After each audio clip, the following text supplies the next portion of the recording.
Christmas was a week away. Mr. Samuel and his family were preparing to leave for their village, as they did every year. The children were excitedly packing their suitcases, and his wife, Mrs. Miriam, was preparing meals for the journey. But Mrs. Miriam was worried, as always, as if she knew that this time nothing would go right. "Wife Miriam Samuel, please let us pray before we leave," she said gently. Mr. Samuel nodded. "God will protect us, don't worry. We go every year, nothing has happened." Mrs. Miriam sighed. She was saddened by her husband's indifference to faith, and her anxiety was growing.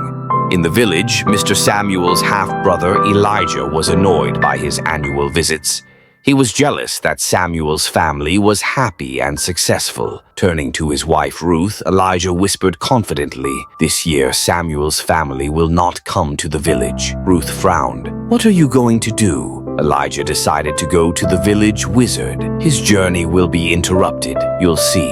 As Mr. Samuel was getting his car ready, an old woman called out to him from the side of the road, "Son, don't go to your village this year. The road is dangerous. If you must go, you must pray." Mr. Samuel laughed. "Mother, we go every year. There is nothing to be afraid of." The old woman looked at him seriously. "Remember my words. Don't leave without praying."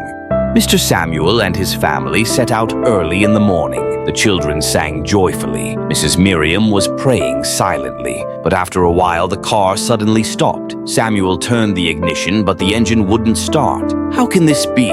There was nothing wrong with it yesterday. God was warning us," Mrs. Miriam murmured quietly. Samuel was angry, but he didn't give up. "Let's go to the bus station. We'll buy a ticket." The family went to the terminal and boarded a bus. When the bus moved, a man inside stood up and began to pray. Mrs. Miriam immediately joined in, but Mr. Samuel was disturbed. "This is not a church," he muttered. As the journey continued, the bus suddenly started to speed up. The driver shouted in panic, "The brakes are failing!" The passengers inside were screaming. Mrs. Miriam held her children tightly. Samuel was frozen. A few seconds later, the bus began to head towards the edge of a cliff. "God, protect us!" cried Mrs. Miriam. Just as they were about to fall off the cliff, the bus suddenly hit a rock and stopped. Everyone was shaken, but no one was hurt. Samuel looked around in amazement. "How is this possible?" he whispered. At that moment, the old woman's words came back to him. His eyes filled and he looked at her. "Thank you for praying, Miriam. Now I will learn to pray too." When the news reached the village, Elijah was waiting anxiously. "Are they dead?" he asked the wizard. The wizard shook his head from side to side. "Prayers protected them. God's power is greater than our magic." Elijah trembled. "What have I done?" When Mr. Samuel and his family arrived in the village, Samuel was a changed man.